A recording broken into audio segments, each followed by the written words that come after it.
1800க்குள்ள ஒரு அதிசயமான ஒரு சம்பவம் நடந்திருக்குங்க. அது என்னன்னா, இந்த தென்னாப்பிரிக்க நாட்டுல அந்த ரயில்வே ஸ்டேஷன் மாஸ்டரா வேலை செய்றவர் தான் அந்த ஜேம்ஸ் வைட் அப்படிங்கிறவரு. இவரு எதிர்பாராத விதமா ஒரு ஒரு நாள் கோர விபத்துல ஒரு 2 கால இழக்க வேண்டிய ஒரு சூழ்நிலை உருவாயிடுச்சுங்க. இதனால இவர் பணி தொடர்றதுக்கு ஒரு உதவியாளர் தேவைப்பட்டது. இதனால என்ன பண்ணிட்டாரு இவரு, இந்த பக்கத்துல உள்ள சந்தையில ஒரு புத்திசாலியான ஒரு பபூன் குரங்க விலைக்கு வாங்குறாருங்க. அந்த குரங்குக்கு ஜாக்குன்னு சொல்லிட்டு ஒரு பேரும் வைக்கிறாரு.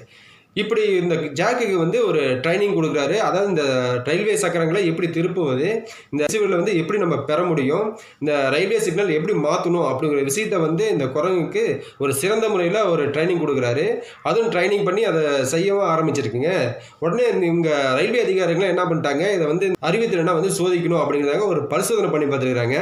பரிசோதனை பண்ணதுல ஓகே இது மனிதன மாரி ஒரு சிறப்பா செயல்படுறதா அப்படி ஒரு விஷயத்தினால இந்த ஜாக்க இந்த ரயில்வே துறையில அமர்த்தினாங்க. வேலையில அமர்த்தின இந்த ஜாக் கடந்த 9 ஆண்டுகளா எந்த ஒரு தவறும் செய்யாம, எந்த ஒரு விபத்தும் இல்லாம சிறந்த முறையில பணி புரிந்ததுனால இதுக்கு டெய்லியும் ஒரு 20 காசுகளும், வாரம் ஒரு முறை இதுக்கு பிடித்த ஒரு பானமும் கொடுக்கப்பட்டதா இந்த காலகட்டத்தில் சொல்லப்பட்டதுங்க.